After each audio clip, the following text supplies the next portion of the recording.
शाम के 6 बज रहे थे और नियति, विराट और विधान तीनों कपूर एंड सन्स रेस्टोरेंट में थे। नियति ने इस बार सारी अरेंजमेंट खुद ही की थी। स्पेशल एरिया में ही एक पर्दे से पार्टीशन किया गया था। दोनों साइड में टेबल्स लगी थी जिनमें आमने सामने 2 कुर्सियां थी। हो गया, नियति ने टेबल पर लगे कैंडल को जलाते हुए कहा। उसने लाल रंग का गाउन पहना था और वो बहुत प्यारी लग रही थी। विराट सामने वाले चेयर पर ही बैठा था और मुस्कुराते हुए बड़े प्यार से नियति को देख रहा था। अब बोलो, अच्छा लगा ना सर? नियति विराट के सामने की कुर्सी पर बैठते हुए कहती है। बहुत अच्छा है, विराट प्यार से कहता है। ये सुनकर दोनों प्यार से एक दूसरे की आंखों में देखने लगते हैं कि तभी विराट वहां चला आता है। अरे ओ लव बर्ड्स! विधान उनकी आंखों के सामने चुटकी बजाते हुए कहता है तो दोनों की तंद्रा टूट जाती है। क्या हाँ, इतनी सेल्फिशनेस ना अच्छी नहीं है, विधान बच्चों की तरह कहता है। क्यों, क्या हुआ? अब तक मेरी पार्टनर आई भी नहीं है और तुम दोनों शुरू हो गए? विधान दोनों को बारी बारी देखता हुआ कहता है तो दोनों हंस पड़ते हैं। अच्छा, थोड़ा इंतजार और आती ही होगी, विराट कहता है तो विधान मुस्कुरा देता है। अगले ही पल रेस्टोरेंट के बाहर एक लाल रंग की गाड़ी आकर रुकती है जिसमें से रिया बाहर आती है। उसने लाल रंग का फ्रंट कट गाउन पहन रखा था। विधान का आलिशान रेस्टोरेंट देखकर उसकी आंखों में लालच साफ नजर आ रही थी। वो अपना फोन निकाल कान से लगा लेती है और कहती है, या baby, I am here, just a minute. इसके बाद रिया सीधा स्टाइल से चलती हुई रेस्टोरेंट के अंदर चली जाती है। विधान रिया को पिक करने के लिए बाहर आया था। दोनों साथ में स्पेशल एरिया की ओर बढ़ जाते हैं। रिया इस बात से अनजान थी कि विराट अंदर है जिससे वो आज दिन में ही मिली थी। वो बेखौफ विधान के साथ आगे बढ़ी जा रही थी। अगले ही पल विधान और रिया स्पेशल एरिया में पहुंच जाते हैं। विराट और नियति आमने सामने बैठे बातें कर रहे थे। दरवाजे पर पहुंचते ही विधान रुक जाता है और कहता है, हेलो बोथ ऑफ यू। वैसे तो नियति पहले भी रिया से मिल चुकी है, लेकिन विराट अब तक रिया से नहीं मिला। सो मीट माई गर्लफ्रेंड रिया चौधरी। विधान के इतना कहते ही रिया सामने आ जाती है। विराट उसे देख एकदम हैरान था और नियति मुस्कुरा रही थी। रिया की नज़र भी विराट पर जाती है तो उसके चेहरे पर एकदम से डर के भाव उभर आते हैं। ओह गॉड, ये तो वही लड़का है जिसे मैंने दिन में मूनलाइट होटल का रास्ता पूछा था और इसने मुझे करण के साथ देख भी लिया था, रिया मन ही मन डरते हुए खुद से कहती है। विराट खामोशी से उसे देखे जा रहा था। क्या हुआ विराट? विराट को खामोश देख नियति उससे पूछती है। वो कुछ नहीं। विराट नियति से दिन वाली बात नहीं बताता क्योंकि विधान अभी भी वहीं खड़ा था। कैसी लगी? विधान रिया की ओर इशारा कर विराट से पूछता है। काफी मॉडर्न है एंड काफी ज्यादा ओपन माइंडेड भी। विधान रिया की ओर तिरछी नजरों से देखकर कहता है। रिया डरती हुई मुस्कुरा देती है। ओह, तो अब हम अपनी डेट स्टार्ट कर सकते हैं? विधान खुश होते हुए कहता है। या श्योर। विराट एक बार फिर रिया को देखते हुए कहता है। विधान रिया को लेकर अपने एरिया में आता है जहां उसने फूलों से सजावट की थी और एक बड़ा टेबल भी अरेंज किया था। दोनों आकर उस टेबल पर आमने सामने लगी कुर्सियों पर बैठ जाते हैं। रिया के मन में अभी भी विराट से डर कायम था। क्या हुआ रिया, सब ठीक है? विराट उसे परेशान देखकर पूछता है। कुछ नहीं, रिया जबरदस्ती मुस्कुराती हुई कहती है। इस तरफ विराट और नियति अपने टेबल पर थे। दोनों खामोश थे और विराट किसी और ही ख्याल में खोया था। विराट, तुम कुछ परेशान लग रहे हो, नियति उसके हाथ पर अपना हाथ रखते हुए कहती है। नहीं, ऐसी कोई बात नहीं है, विराट गहरी सांस लेते हुए कहता है। कोई बात तो है, जब से तुमने रिया को देखा है तुम कुछ परेशान सा लग रहे हो, क्या बात है? नियति विराट की ओर देखकर पूछती है। रिया, मुझे कुछ ठीक नहीं लग रही नियति। विराट नियति की ओर देखकर कहता है। तुम्हें भी? मुझे भी वो लड़की अजीब सी लगी। नियति उसकी ओर अपनी एक उंगली दिखाकर कहती है। नियति, आज दोपहर में हवा महल बाजार कुछ काम से गया था। वहां मैंने इस लड़की को किसी लड़के की बाहों में हाथ डाल के घूमते देखा और तो और वो मुझसे मूनलाइट होटल का रास्ता पूछ रही थी। विराट धीमी आवाज में कहता है। मुझे इस लड़की पर पूरा शक है, कुछ तो गड़बड़ है। नियति कुछ सोचती हुई कहती है। नियति, भले मैं नहीं चाहता तुम दोनों की शादी हो, लेकिन विधान बहुत अच्छा इंसान है। मैं उसके साथ कुछ गलत भी नहीं होने देना चाहता। विराट कहता है तो नियति एकटक उसकी ओर देखने लगती है। ऐसे क्या देख रही हो? विधान अच्छा इंसान है यार, उसके लिए गलत जीवन साथी नहीं मिलना चाहिए। नियति को अपनी ओर देखता पाकर विराट बड़े प्यार से नियति से कहता है, तुम्हारी यही बातें तो मुझे पसंद है विराट। नियति प्यार से विराट को देखती हुई कहती है, तो फिर बोलो, इस रिया का सच सामने लाने में मेरा साथ दोगी ना? विराट अपना एक हाथ आगे करते हुए कहता है, बिल्कुल, मैं तुम्हारे साथ हूँ। कपल होने से पहले हम पार्टनर हैं। नियति उसके हाथ पर अपना हाथ रखते हुए कहती है। दोनों एक साथ मुस्कुराने लगते हैं। अगले ही पल विधान उन्हें आवाज देता हुआ कहता है, गाइस, डेट तो ठीक है, लेकिन हमें एटलीस्ट डिनर तो साथ करना चाहिए ना? विराट और नियति ये सुनकर एक दूसरे की ओर देखने लगते हैं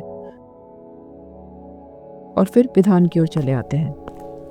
हाँ, आइडिया तो सही है, लेकिन टेबल छोटे हैं ना? नियति कहती है। अरे वो मुझ पर छोड़ दो, विधान कहता है और फिर एक वेटर को बुलाकर दोनों टेबल को एक करा देता है। अब चारों वहां साथ बैठ जाते हैं और एक साथ डिनर करने लगते हैं। विराट और नियति की नजर रिया पर ही थी। वो रिया के एकदम सामने ही बैठे थे। विराट नियति की ओर देखता है तो नियति अपनी पलकें झपकाकर उसे इशारा करती है, तो विराट हाँ में अपना सिर हिला देता है। वैसे रिया, अपनी फैमिली के बारे में कुछ बताइए। विराट अपने हाथ में स्पून पकड़े हुए कहता है। ये सुनकर रिया एकदम से खाती हुई ही रुक जाती है और एकटक विराट की ओर देखने लगती है। उसके चेहरे से यह साफ पता चल रहा था कि वो विराट से डर रही थी। क्या हुआ रिया? नियति कहती है। कुछ नहीं, बस ऐसे ही अचानक इन्होंने ऐसे सवाल किया ना तो अजीब सा लगा। रिया जबरदस्ती मुस्कुराती हुई कहती है। अरे पर मैंने तो बस आपके परिवार के बारे में पूछा ना, इसमें इतना घबराने वाली क्या बात है? विराट एक नज़र नियति को देखता है और फिर रिया की ओर देखकर कहता है, बताओ ना, अब पहली बार मिले हैं तो जानना पड़ेगा ना? विधान मुस्कुराता हुआ रिया से कहता है, वो मेरी फैमिली में ना 4 लोग हैं, मेरा भाई, मॉम डैड और मैं। रिया कहती है। ग्रेट, और विधान से कैसे मिली? नियति मुस्कुराती हुई कहती है तो रिया विधान की ओर देखने लगती है। अरे उस दिन कैफे में हम मिले थे ना, तो मेरे पास टाइम नहीं था, इसलिए बातें नहीं हो पाई, पर आज तो हम आराम से बातें कर सकते हैं। नियति उसे विधान की ओर देखता पाकर कहती है, हमारी स्टोरी कुछ खास नहीं है, बस नॉर्मल सी ही है। रिया कहती है। फिर भी बताओ ना। विराट उसकी ओर देखकर कहता है, लंदन में मिले थे हम, एक ही कॉलेज से थे, और वहीं हमारी दोस्ती हुई और वो दोस्ती फिर प्यार में बदल गई। विराट रिया की ओर देखते हुए कहता है, अमेजिंग। और रिया, अपने बारे में भी कुछ बताओ। विराट उसे तिरछी नजरों से देखता हुआ कहता है। मतलब? विधान हैरानी से कहता है, अरे अब हम लोग पहली बार मिले हैं तो एक दूसरे को जानना तो पड़ेगा ना? विराट विधान से कहता है, ये सो मेरी हॉबीज पेंटिंग और रीडिंग है। रिया घबराती हुई कहती है, इसके साथ ही घूमना और घुमाना भी। एम आई राइट? विराट रिया को ताना मारता हुआ कहता है। ओह गॉड, इसका मतलब है इसने वाकई मुझे पहचान लिया है कि आज दोपहर में मैं ही इससे मिली थी। विराट की बात सुनकर रिया मन ही मन घबराती हुई सोचती है। बोलिए ना। विराट उसकी ओर देखते हुए कहता है। हाँ, ये क्या कह रहे हैं आप? रिया जबरदस्ती हंसती हुई कहती है, वो क्या है ना, मुझे मजाक करना बहुत पसंद है। विराट मुस्कुराते हुए उसकी आंखों में देखकर कहता है, तो रिया के चेहरे पर घबराहट नजर आने लगती है। मुझे लगता है अब हमें चलना चाहिए, काफ़ी देर हो गई है। नियति अपने हाथ में पहनी घड़ी को देखते हुए कहती है। हाँ बिल्कुल, चलते हैं ना? विधान कहता है। Yes, let's go. विराट मुस्कुराते हुए रिया को देखकर कहता है। रिया के चेहरे पर डर के भाव अभी भी साफ नजर आ रहे थे। वो डरती हुई मन ही मन खुद से कहती है, ओह गॉड, इसकी बातों से तो लग रहा है जैसे इसे मुझ पर शक हो गया है। चले रिया? विधान कहता है तो रिया जबरदस्ती मुस्कुरा देती है और उनके साथ बाहर की ओर जाने लगती है। बाहर आकर विधान को कुछ याद आता है तो वो कहता है, तुम लोग 1 मिनट रुको, मैं बस अभी आया। इतना कहकर विधान वहां से चला जाता है। विराट नियति को आंखों से इशारा करता है तो नियति हाँ में अपना सिर हिलाती है और वहां से जाती हुई कहती है, जस्ट अ सेकेंड, मैं बस अभी आई। नियति और विधान के जाने के बाद वहां रिया और विराट एकदम अकेले थे। रिया के चेहरे पर डर अभी भी दिख रहा था, जिसे विराट भी महसूस कर पा रहा था। विराट एक तक रिया को देख मुस्कुरा रहा था और रिया उससे अपनी नजरें चुरा रही थी। तो रिया, आप आज दोपहर मूनलाइट होटल में क्या करने गई थी? विराट रिया से सवाल करता है। विराट का ये सवाल सुनते ही रिया की सिट्टी पिट्टी एकदम से गुल हो जाती है। क्या हुआ रिया, जवाब दो। विराट एक बार फिर रिया से कहता है, जी वो मैं वहाँ क्या करने जाऊंगी, आपको कोई गलतफहमी हुई है। रिया सक पकाती हुई कहती है, अच्छा, जहाँ तक मुझे याद है मैंने आपको ही किसी लड़के के साथ हाथों में हाथ डाल घूमते हुए देखा था और आपने ही मुझसे मूनलाइट होटल का रास्ता पूछा था, एम आई राइट? विराट उसे तिरछी नज़रों से देखता हुआ कहता है, अरे नहीं, आपको कोई गलतफहमी हुई है, मैं वहाँ नहीं थी, मैं तो उस वक्त अपने घर पर थी। रिया नज़रें चुराती हुई कहती है, अच्छा चलिए फिर, कोई बात नहीं, मुझसे ही मिस्टेक हुई होगी। विराट कहता है तो रिया उसकी ओर देखकर जबरदस्ती मुस्कुरा देती है। अगले ही पल नियति और विधान एक साथ वहां आते हैं और फिर विधान कहता है, बहुत अच्छा लगा गाइस तुम लोगों के साथ। सेम यार, बट अब हमें चलना चाहिए वरना हम लेट हो जाएंगे, नियति कहती है और फिर सभी अपनी गाड़ियों की ओर बढ़ जाते हैं। विराट और नियति एक साथ एक गाड़ी में आए थे। दोनों गाड़ी में बैठ जाते हैं और फिर विधान भी अपनी गाड़ी में बैठ अपना हाथ हिलाकर उन्हें बाय करता है और फिर दोनों गाड़ी वहां से निकल जाती है। नियति, ये लड़की बहुत ज़्यादा स्मार्ट है, विराट गाड़ी चलाते हुए सामने की ओर देखकर कहता है। क्या हुआ? नियति हैरानी से उसकी ओर देखकर पूछती है। यार, मैंने इस लड़की से सवाल पूछा तो ये साफ मना कर गई, लेकिन मुझे पूरा यकीन है यही थी वहाँ। विराट गाड़ी चलाने पर ध्यान लगाए हुए कहता है, एक काम करते हैं, कल हम मूनलाइट होटल चलते हैं, वहाँ जाकर हमें जरूर कुछ पता चलेगा।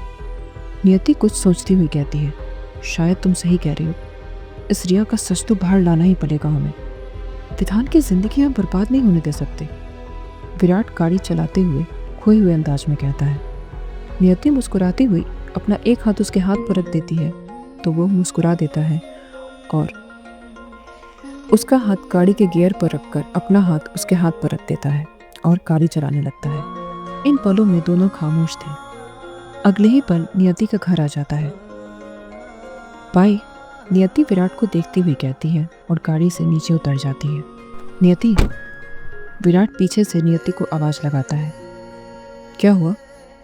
नियति पीछे पलटकर कहती है, अभी मैंने बाय नहीं कहा है। विराट गाड़ी से उतरते हुए मुस्कुराकर कहता है। नियति बिना किसी भाव खामोश खड़ी उसे देखती रहती है। दोनों एक दूसरे से 4 कदम की दूरी पर खड़े थे। नियति एकदम अपने घर के गेट के पास ही थी। अगले ही पल विराट आता है और नियति के गले लग जाता है।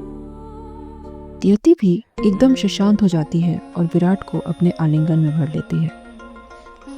You are the best part of my life, Virat धीरे से नियति के कान में कहता है तो वो उसे और कसकर पकड़ लेती है। दोनों एक दूसरे में खोए हुए थे और उन्हें अपने आसपास की कोई फिक्र नहीं थी। दोनों ही एक दूसरे को अपनी आलिंगन में भरे खड़े थे, इस बात से अनजान कि सिंघानिया हाउस की बालकनी में खड़ी माधुरी ये नज़ारा अपनी आंखों से देख रही थी और उनके चेहरे पर ये सब देखकर हैरानी साफ नजर आ रही थी। नियति और विराट के बीच ये सब चल रहा था और हमें इस बात की भनक तक नहीं थी। नहीं, मुझे जल्द से जल्द नियति के पापा से इस बारे में बात करनी होगी, माधुरी खुद से कहती है। अब नियति और विराट के रिश्ते का सच जानकर क्या फैसला लेंगे महेश और माधुरी, जानने के लिए सुनते रहिए कालचक्र, समय का चक्रव्यूह।